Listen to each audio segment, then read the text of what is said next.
Jean-François Beauchemin a travaillé pendant une dizaine d'années comme réalisateur à la radio. En 2004, une grave maladie l'entraîne à quitter Radio-Canada. Il se consacre dès lors à l'écriture à temps plein. Avec La Fabrication de l'aube, qui relate l'expérience de sa maladie, il entame une trilogie consacrée à la beauté tragique du monde. Son dernier livre, Une enfance mal fermée, rassemble et explore, à travers l'évocation de souvenirs familiaux, les traces que laisse l'enfance dans le cheminement de l'être face à la complexité du monde. Il propose aussi une réflexion méditative sur le métier d'écrivain.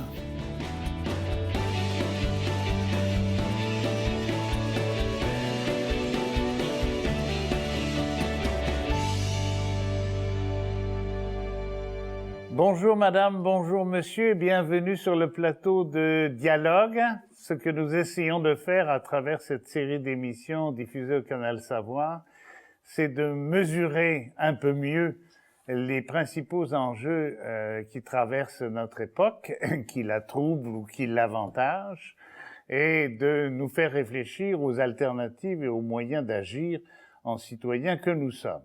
Alors, un des enjeux, il a fallu l'étrier, vous imaginez bien, un des enjeux que nous avons choisi porte sur le processus de création, parce qu'il me semble que dans la société d'aujourd'hui, on copie beaucoup, on duplique, copier-coller, mais on ne crée pas souvent. Et alors, j'ai le bonheur de faire ça aujourd'hui avec Jean-François Beauchemin. Bonjour. Bonjour. Et vous remarquerez la présence de Rodney Saint-Éloi, qui est sur ma droite, mais qui est tout à fait à gauche de sa tribune, et qui, lui, va nous écouter, partager ce que nous allons échanger. Et en deuxième partie, je vais aller le retrouver avec gourmandise, si j'ose dire, pour voir un peu comment il réagit, mais au bon sens du mot, au sens aéronautique du mot. Il réagit au propos de Jean-François Beauchemin et à nos questionnements. Alors Jean-François, peut-être d'abord, il y a quelque chose qui vous a présenté avant dans l'émission, une chronique, mais on va partir de votre livre. C'est assez normal pour un écrivain, mais il y a des écrivains qui feraient mieux de ne pas écrire, tandis que vous, là... Oh, vous êtes dur pour mes collègues écrivains. Je ne citerai pas de nom. Et donc, vous venez de sortir, si j'ose dire, d'accoucher aux éditions Le Méac d'un livre qui s'appelle « Une enfance mal fermée ». Alors, peut-être qu'on pourrait commencer par là. En général, quand on dit que quelque chose est mal fermé, il y a un problème. Il y a une cicatrice, oui, il y a quelque chose qui s'est passé. Ce qui n'est pas le cas ici. Non, c'est ça. Ce que ce titre veut souligner, c'est simplement le fait que, enfin, en ce qui me concerne, l'enfance n'a jamais, la porte de l'enfance n'a jamais été fermée, c'est-à-dire qu'elle n'est pas encore terminée, quoi. Oui, c'est une image. OK, donc faut pas prendre ça dans le sens de mal formé ou je sais pas quoi. C'est pas problématique. OK. Et donc, si la porte est entrouverte, on le comprendra, on y jette un coup d'œil, par cette espèce de fente, là. Oui, c'est ça. On pourrait imaginer, donc, Jean-François Beauchemin, en haut d'un rempart, peut-être, puis la nuit est presque finie, là, puis il est là, puis il tombe un peu de sommeil, des fois. Parlons d'un veilleur. C'est ça. D'un veilleur, effectivement. La nuit tombe et moi, je suis là, je ne dors pas, je n'ai pas l'intention de dormir, ni de m'endormir bientôt, de m'assoupir. Je suis là, je veille et j'observe. Et en observant, j'écris, puisque je suis écrivain. Et ça donne ces carnets-là, ça donne des livres comme ça.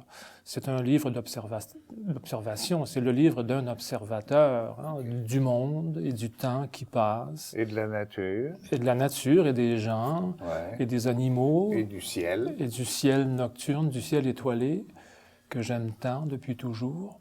D'ailleurs, les étoiles, vous en parlez souvent, bien sûr, mais c'est comme si...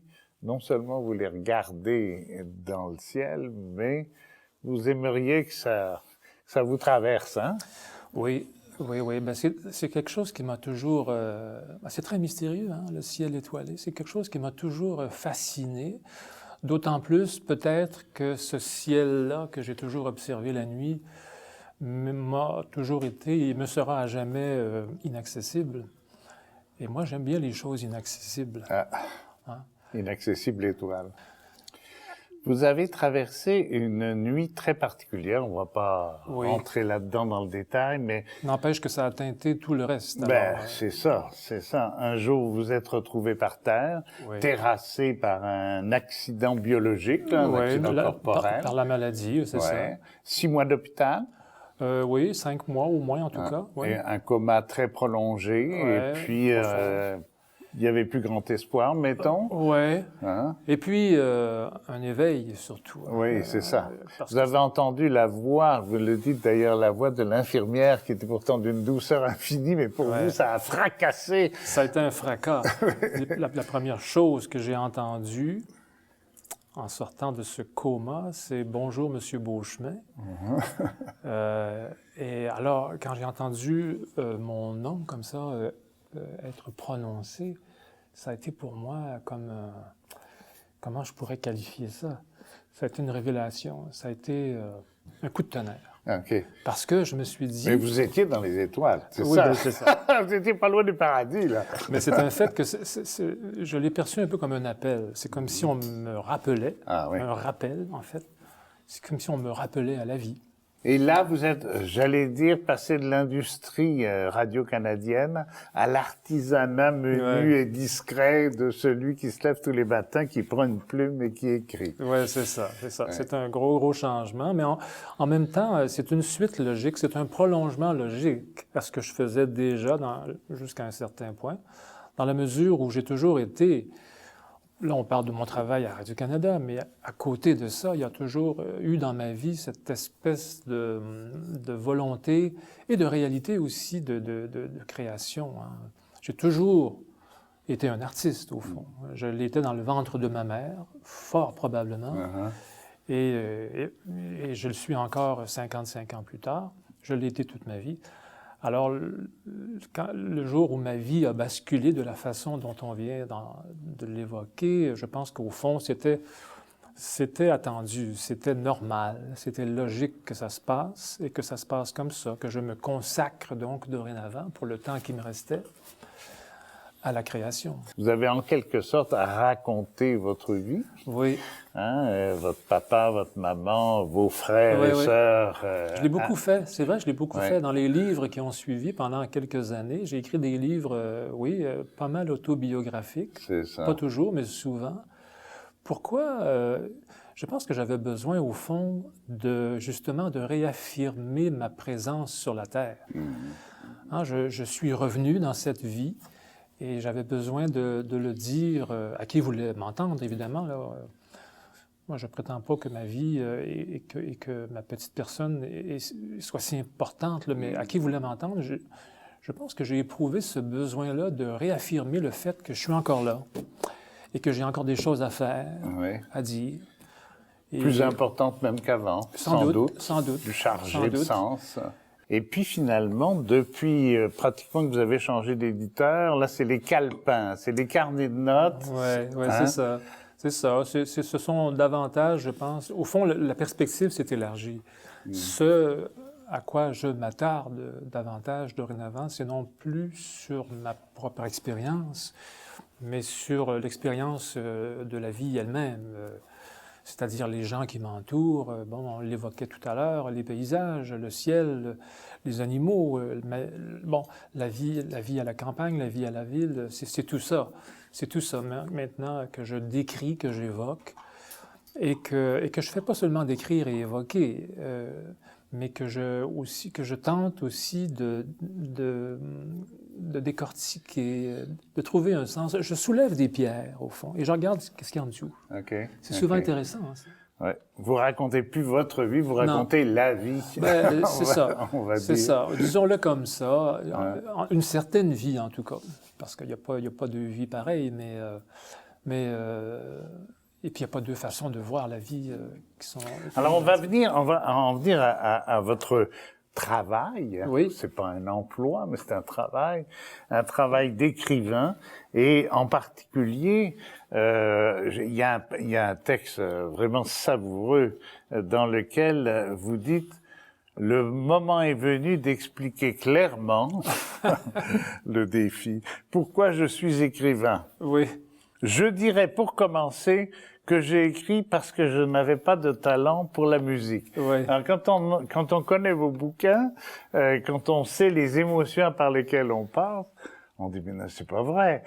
Bien sûr, il savait peut-être pas taper sur le piano et puis sur d'autres instruments, puis ça a été un martyr. Mais là, c'est de la musique. Ben alors justement, à défaut d'être capable physiquement, concrètement, de taper sur un piano, ou de gratter une guitare ou de souffler dans une flûte, j'ai fait de la musique autrement. Et comme je n'ai pas pu le développer sur un instrument particulier, ben je l'ai développé avec ce dont je disposais, c'est-à-dire un talent pour les mots. Avec la parole. C'est ça. Mais quelle mélodie, quelle musique, sans vouloir vous flatter. Ben ça a pris du temps, cela étant dit. Hein. À l'époque, vous imaginez qu'il y a 15 ou 20 ans, j'étais capable de faire de la musique avec les mots. Oui, mais par contre, j'ai trouvé ça amusant, j'ai dit, je vais lui dire ça. Ouais. Vous signalez à un moment que vous avez eu un loyer sur la rue de Châteaubriand. Alors j'ai dit, ça y est, les filiations sont retrouvées. Ouais. Parce qu'il y a de ça, et au lieu d'une enfance mal fermée, je me disais, les mémoires d'outre-tombe après ce qui lui est arrivé. C'était un rapprochement que je n'avais pas fait, mais c'est vrai que c'est intéressant de le faire. Oui. C'est vrai que j'ai demeuré sur la rue de Châteaubriand pendant quelques années. Parce que Châteaubriand, c'est ça, c'est la musique avant toute chose. C'est vrai. Ah, mais je n'avais jamais pensé à ça, c'est drôle. Vous faites des liens que je ne fais pas.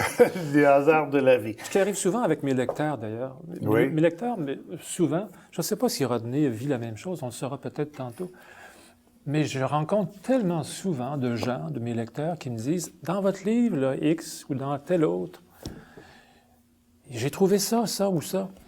Et là, je leur dis, ah oui, mais moi, je n'ai pas mis ça dedans. C'est vous qui avez trouvé ça, c'est pas moi. Ça, c'est très curieux. Hein? Les gens voient des choses. Et puis, moi, ça me fascine et ça m'émerveille à chaque fois. Mais on met ce que ça veut dire, au fond, c'est qu'on porte des choses. Hein? Comme écrivain, comme artiste, comme personne humaine, on porte des choses et on les transpose dans nos œuvres. Et puis, à force de soulever... Sans le savoir. On soulève des cailloux dans votre campagne de Sainte-Anne-des-Lacs, si je comprends bien. Oui.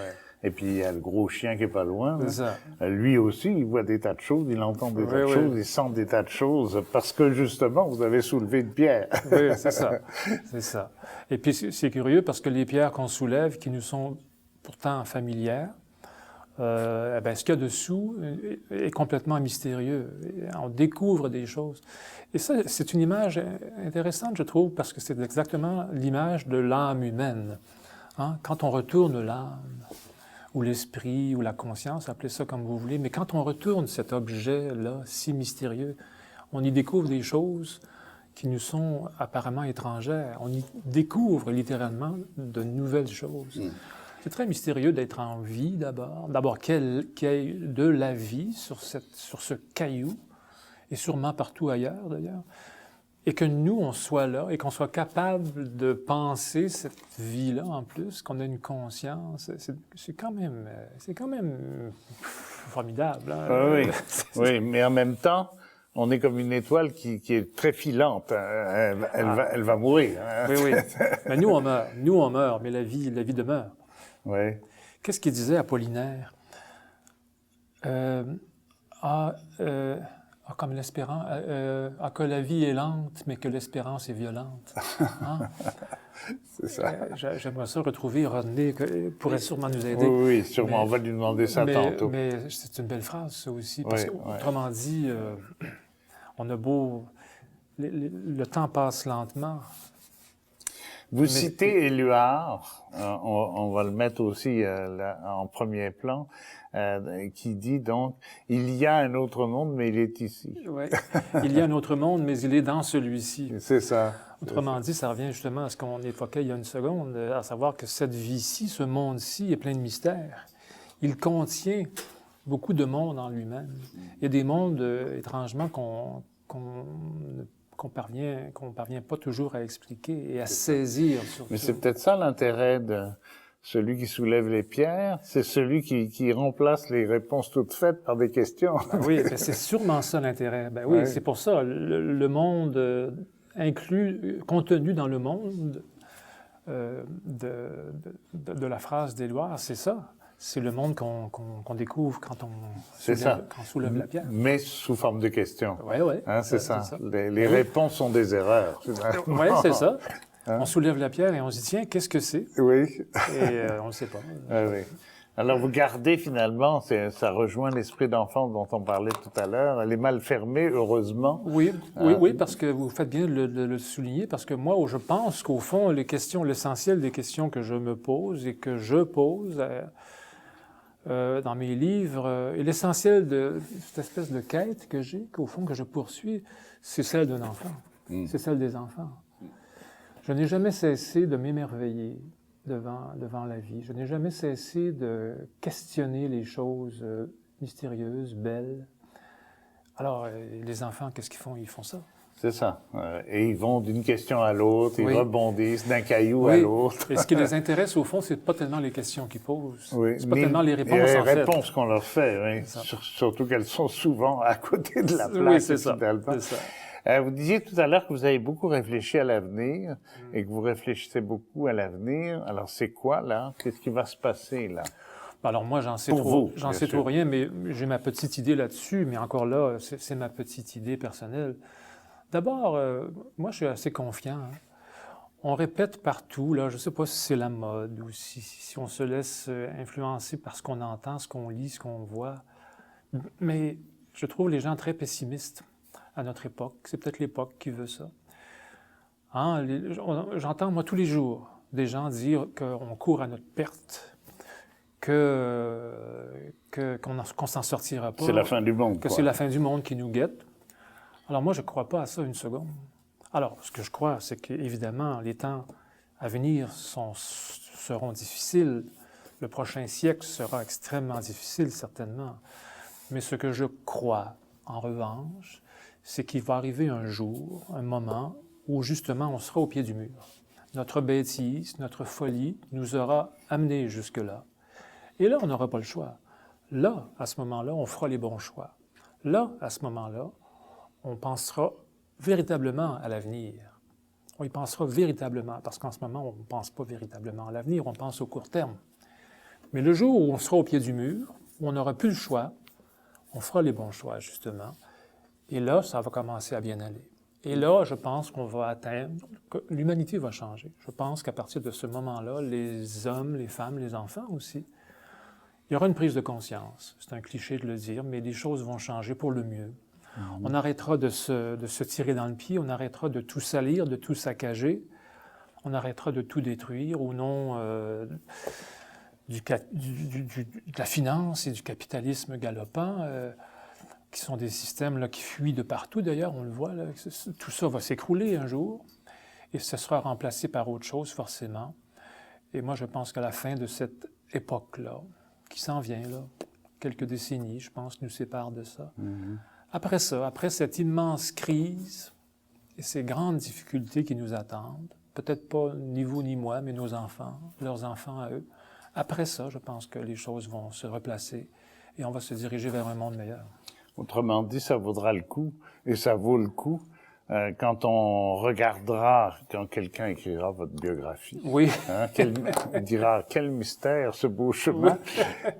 Ça vaudra le coup de se dire, ah, j'ai été au bon endroit, au bon moment, le patrouilleur dont vous parlez, non pas dans le char de police, mais sous les étoiles. Alors, c'est peut-être là où, justement, l'idée de patrouille et de veille prend tout son sens. Moi, je pense que c'est important à notre époque, maintenant.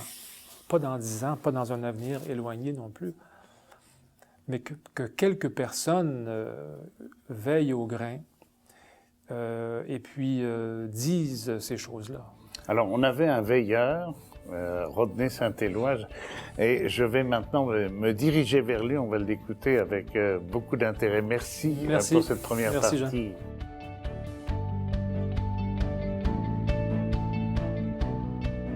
Rodney Saint-Éloi est un poète, un essayiste et un éditeur.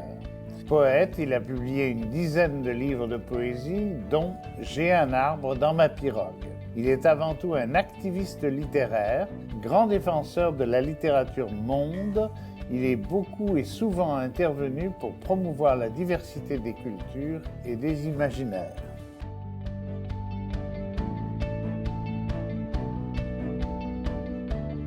Rodney Saint-Éloi, alors bonjour d'abord, bienvenue sur le plateau de Dialogue. On peut dire que vous êtes un poète, un essayiste, un organisateur communautaire d'événements, puisque vous partez au Salon du Livre de Paris. Mais revenons j'allais dire à nos moutons, mais ce n'est pas nos moutons, Jean-François Beauchemin.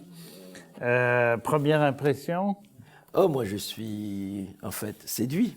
Je suis en fait très surpris d'entendre une parole que je dirais très neuve. Et quand j'ai bien aimé le fait de parler de veilleur, le fait de regarder, de se regarder, de se représenter en tant qu'écrivain. Et ce qui m'a beaucoup touché dans ce que disait Jean-François Beauchemin, c'est en fait, on a de petits corps, on a de petites vies, et il y a d'autres vies que les nôtres. Et c'est important, pour employer une formule chère à Emmanuel Carrère, d'autres vies que la mienne. On a vu que c'est un écrivain qui est en lien pas avec son ego, mais en lien avec une certaine altérité. Et c'est justement cette altérité qui le conduit vers quelque chose qui le dépasse, qui ressemble à Dieu, qui prend n'importe quelle forme, la forme du mystère, la forme de l'invisible et la forme de la musique. On a rarement vu de romanciers, de gens qui écrivent de la prose parler autant de poésie et parler. Il y a une spiritualité, quelque chose de hiératique, quelque chose qui élève. C'est comme si on regardait le ciel étoilé. Il disait qu'il aime beaucoup. Jean-François Beauchemin parlait beaucoup du ciel étoilé et j'ai l'impression que c'est le même chemin qu'il nous offre dans ses écrits. Okay. C'est-à-dire une quête de sens, mais qui sort de soi. Parce que d'habitude, il y a beaucoup d'écrivains qui restent dans leur propre ego, qui restent dans leurs traces, alors que là, on a vu qu'il y a quelque chose d'autre, qu'il y a cette aventure du langage et on ne sait pas où ça va mener. Est-ce que c'est parce que Jean-François Beauchemin n'habite pas dans un quartier hyper dense de Montréal, par exemple, et il est entouré de la nature, il a parlé des animaux aussi. Sa femme le rejoint, elle travaille à l'extérieur de la maison, mais on sent qu'il y a là un univers aussi très, très nourrissant. Est-ce que c'est ça qui amène... Non, moi je pense qu'il y a un appel au temps et à l'espace chez lui qui est important, puisque l'appel au temps, c'est pas... On est dans une contemporanéité qui tue. On est dans des espaces fortement urbains qui nous font oublier ce que c'est qu'un arbre, ce que c'est qu'un ciel, ce que c'est que le sourire d'un enfant. Donc, on n'est pas souvent dans l'altérité. On est trop pris dans nos propres affaires. Et nos propres affaires, c'est un ensemble d'angoisses qui nous font oublier la musique du monde. Et là, on est dans les véritables bruits du monde.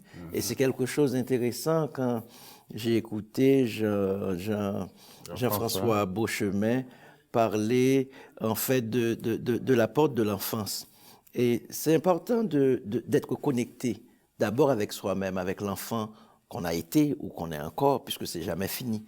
Parce que je ne pense pas que l'enfance, c'est quelque chose, c'est une porte qu'on peut fermer pour traverser. Mal fermée, en tout cas. Et oui, mal fermé, mais je pense que c'est bien fermé parce qu'il reste l'enfant. Oui, c'est ça. Oui, il est toujours émerveillé par tout. Et je pense que c'est ça qui caractérise l'écrivain, c'est cette petite voix qu'on écoute, comme l'infirmière qui disait « Monsieur Beauchemin », c'est cet appel et c'est cette épiphanie. Donc je pense qu'en lui, il trouve cette épiphanie. Donc qu'il soit... En fait, je ne pense pas que le territoire, c'est un territoire intime. Ce territoire qui nous lie aux choses qui nous entourent. On peut être dans une ville, on peut être en province, on peut être, etc. Ce qui est important, c'est qu'on n'est pas seul. On est avec les objets qui nous entourent, on est avec cette nature qui nous entoure. Donc, on est beaucoup plus respectueux quand on peut. Et je pense qu'on écrit mieux quand on écrit dans cette totalité monde qui nous entoure. OK. Ce qui m'a frappé aussi, c'est on a beaucoup parlé de la nuit. Oui, oui. Hein? Oui. La nuit, les étoiles, oui. La journée. Je ne sais pas si Jean-François Beauchemin est un écrivain du soleil. C'est plutôt un écrivain des étoiles. Oui, c'est intéressant parce que la nuit nous met dans tout le paradoxe, puisque la nuit, le veilleur, c'est comme s'il attend le jour. C'est comme si c'est avec son action que le jour va se lever.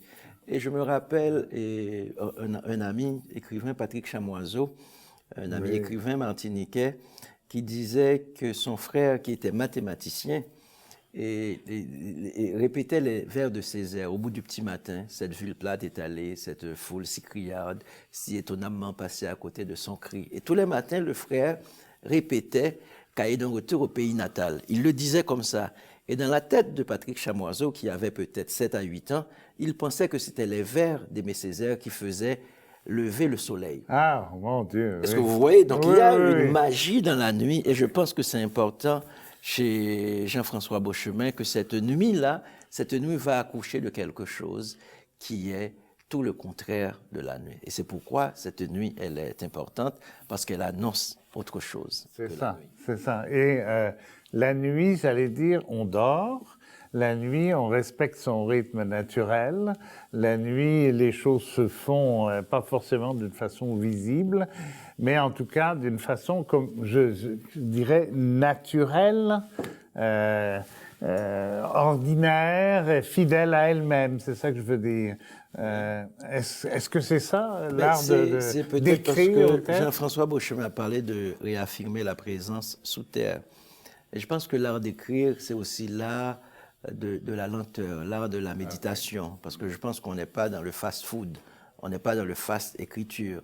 Donc écrire, c'est regarder. On a beaucoup parlé de regarder, c'est un regard sur le monde, un témoignage sur soi et sur le monde. Comment habiter le monde? On rêve d'habiter le monde, donc on ramasse ses ombres. Et c'est important puisque la nuit nous permet, la nuit facilite cette espèce de méditation, cette espèce de saisie de soi, de l'autre et du monde. Parce qu'en fait, on est dans des univers assez contrastés la nuit. Donc on passe d'une chose à une autre, on passe d'une couleur à une autre, on passe d'une musique à une autre, on passe d'un grand silence à quelque chose qui ressemble à l'éveil. Et c'est intéressant quand Jean-François Beauchemin parlait de cet appel. Et cet appel de l'infirmière est venu comme une espèce d'éveil, comme une espèce de grande lumière. Puisque la nuit débouche, plus il fait noir et plus la lumière sera forte.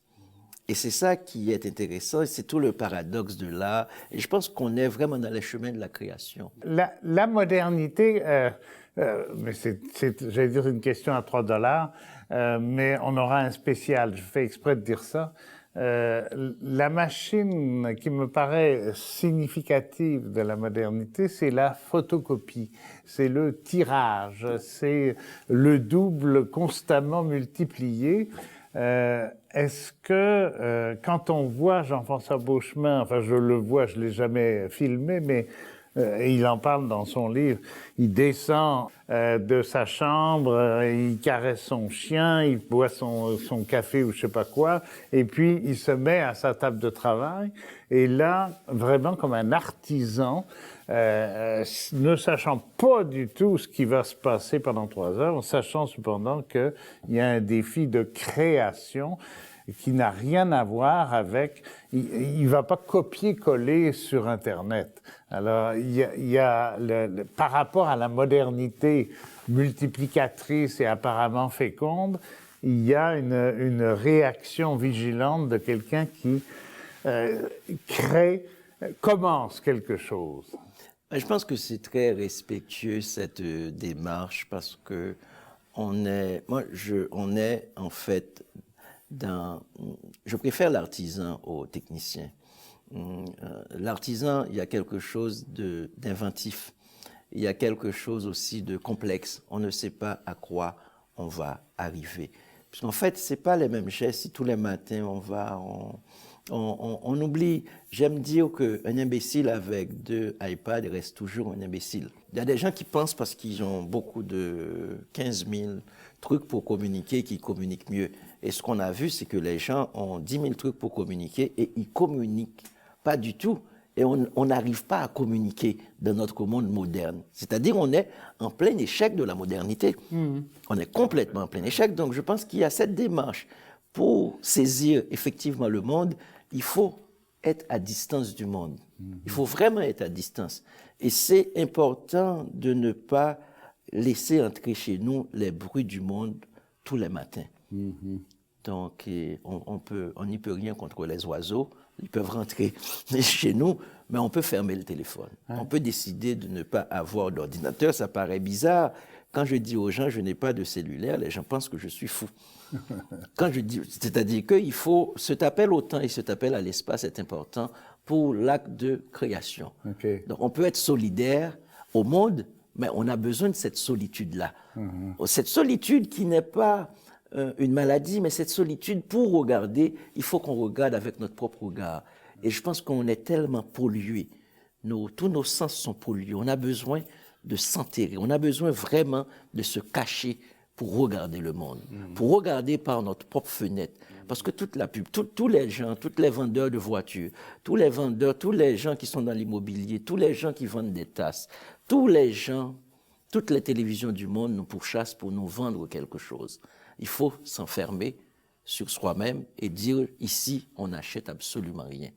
Et puis, on est dans ses propres rêves, on est dans ses propres pas. Et je pense que cette démarche, elle débouche sur une certaine autonomie, mais elle débouche sur une certaine capacité de médiation et de pensée de nous-mêmes et du monde. C'est ça. Merci beaucoup, Rodney Saint-Éloi. Puis on va se diriger vers l'homme dont on a tant parlé ces derniers temps pour un dernier débat.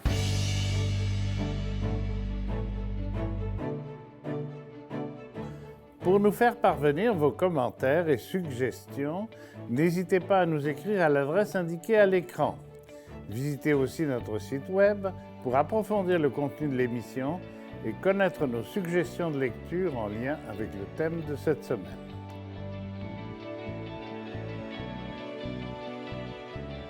Alors, messieurs, pour cette dernière partie de notre rencontre d'aujourd'hui, j'aimerais qu'on place le débat dans le décor de la société d'aujourd'hui. On a déjà commencé à le faire, mais en essayant d'approfondir ça davantage. Alors, je vais peut-être commencer par Jean-François, qui a été condamné à se taire et à écouter. Bon, quand vous arrivez à Montréal, venant de Sainte-Anne-des-Lacs, vous devez peut-être avoir le goût de repartir rapidement, tellement nous sommes dans un monde qui n'a rien à voir avec le monde de la création. C'est un monde plus rapide que le mien, plus rapide, ça c'est sûr. Mais ça étant dit, je suis assez heureux, moi, de venir en ville, comme je le dis, parce que pour une raison bien précise, c'est que je vous apprendrai rien et je n'apprendrai rien à Rodney en disant que le travail de l'écrivain, c'est un travail de grande solitude. Ce qui est d'ailleurs en contradiction avec notre monde moderne, justement, pour revenir à votre question. Or, oui, cette solitude-là est nécessaire à la création, mais elle est aussi un peu cruelle, hein, dans la mesure où un écrivain, c'est justement un communicateur. Un écrivain doit travailler, oui, dans la solitude, mais il doit aussi avoir un interlocuteur, des interlocuteurs, le plus nombreux possible d'ailleurs, dans un monde idéal. Or, et c'est ça qui est le grand paradoxe de la réalité de l'écrivain, c'est qu'on travaille dans la solitude, justement, et on n'a pas d'interlocuteur à portée de la main si facilement.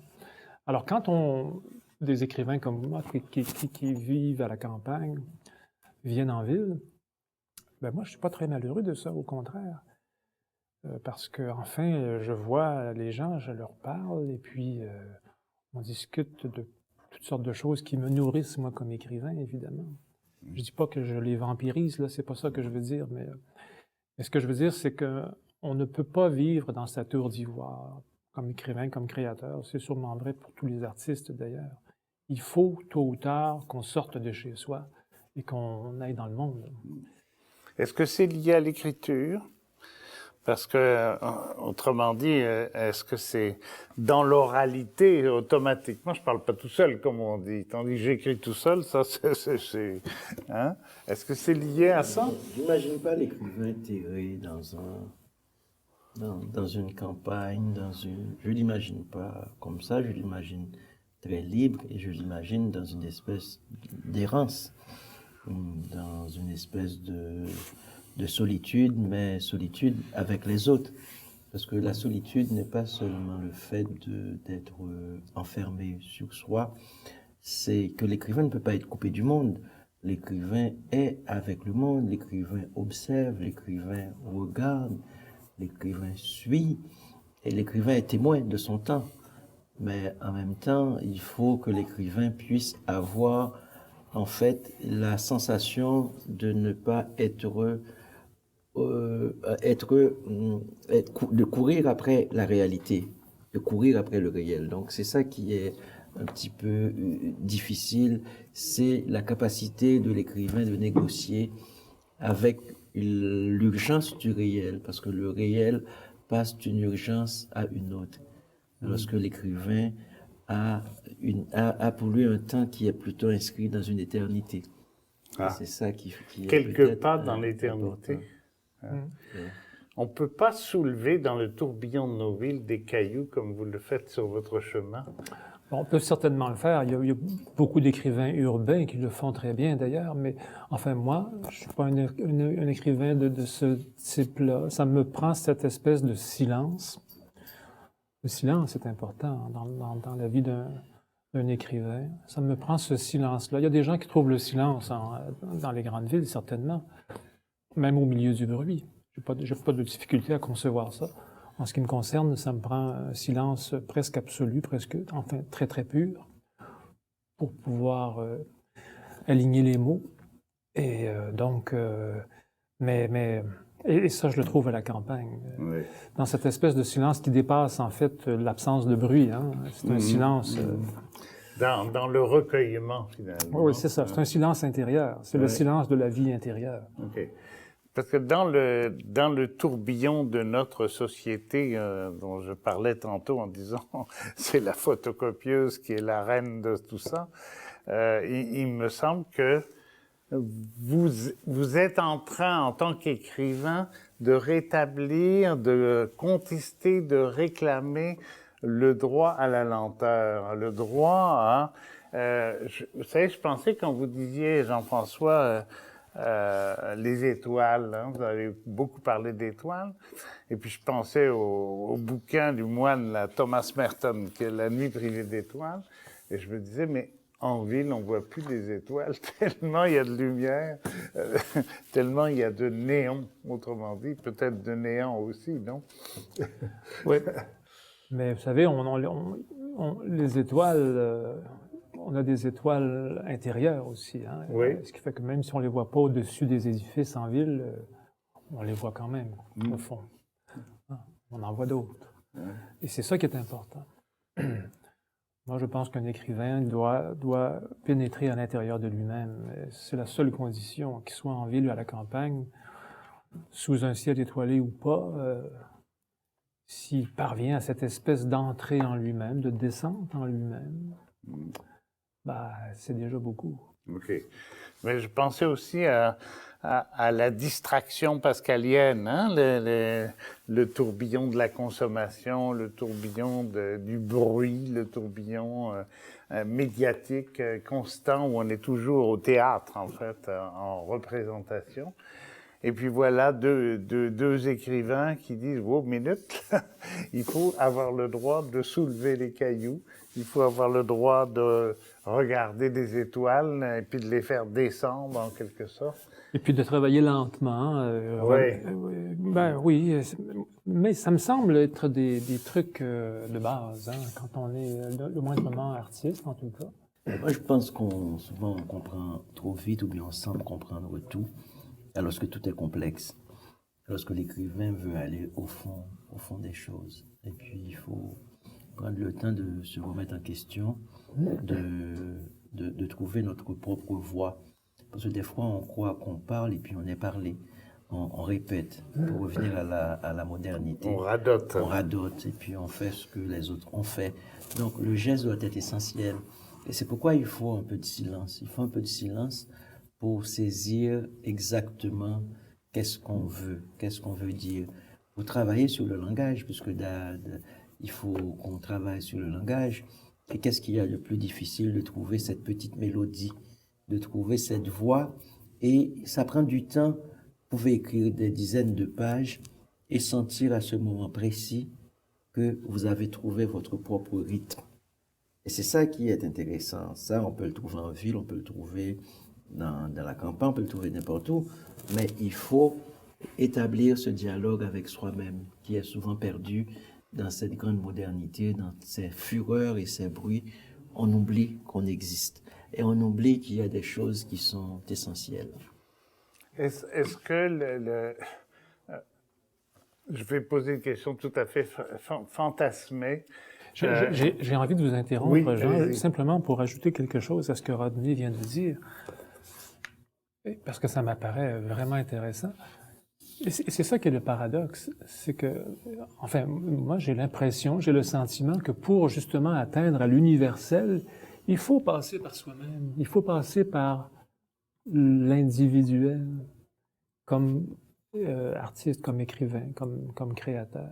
C'est un peu paradoxal, mais il faut passer par cette espèce de chenal qui est soi-même pour s'ouvrir sur le reste du monde. Oui, d'ailleurs, vous dites dans le livre, je ne sais plus où, là, qu'il faut devenir ce qu'on est, c'est ça, hein? Il y a une construction de soi. On vient de parler de la modernité. La modernité, est-ce que c'est le bruit?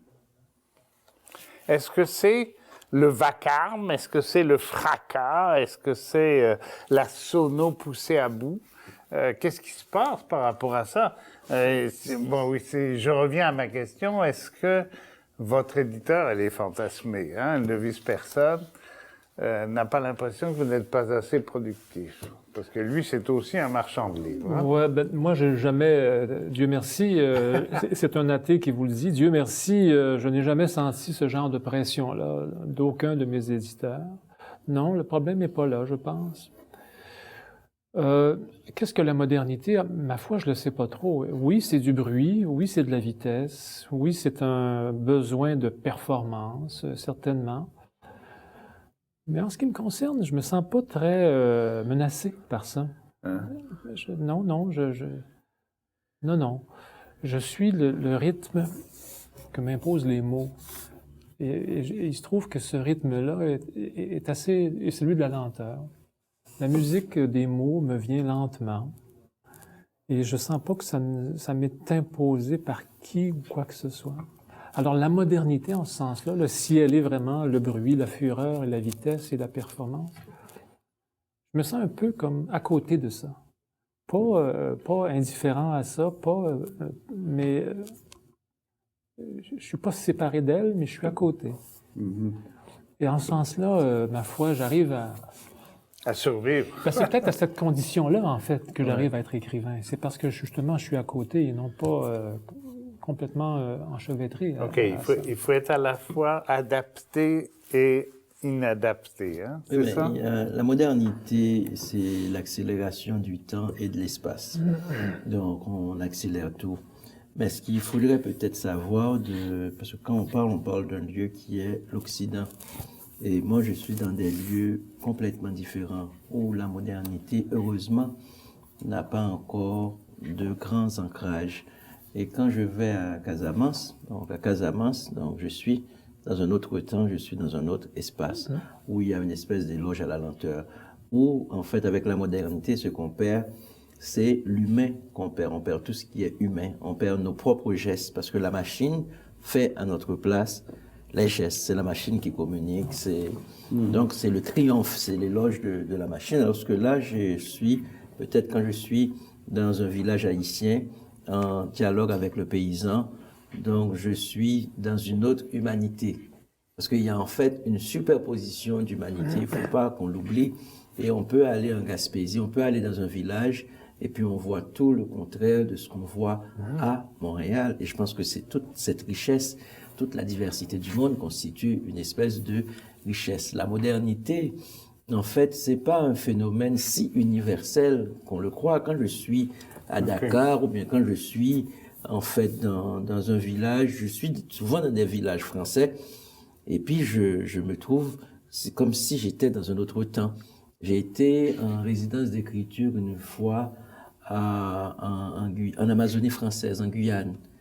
Et puis c'était complètement, je suis trouvé dans la forêt amazonienne, je me suis retrouvé avec des nègres marrons qui vivaient en forêt Et c'était comme si j'assistais à une veillée où j'étais dans un autre temps. Donc, et puis c'est la France. Mais les gens, il y a plein de gens, en fait, la population où j'étais ne connaît pas ce que c'est qu'une autoroute, ils connaissent pas ce que c'est qu'un McDonald's, ils connaissent autre chose. Et ce autre chose m'intéresse. Donc, je pense que l'écrivain ne doit pas prendre pour acquis ce que nous donne la télévision, ce qu'on nous dit qui est ça. Donc, je pense qu'il y a autre manière de vivre. Il faut qu'on cherche. C'est ça, mais tout à dialogue l'heure, vous disiez, Jean-François Beauchemin, on va frapper un mur à un moment. Parce que là, il y a une telle dichotomie, un tel écartèlement entre, alors là, on a parlé de la ville, la campagne, mais là, on a parlé de l'Occident et de la diversité de l'univers. Ça vous donne pas le vertige? Ben oui, c'est vertigineux. Mais justement, c'est peut-être là le devoir de tout être humain, c'est de vivre avec ce vertige-là. Hein. On ne peut pas s'en dissocier, ça c'est sûr. Il faut vivre avec. Et je le dis pas par dépit, mais c'est un beau défi pour un artiste, justement, ça.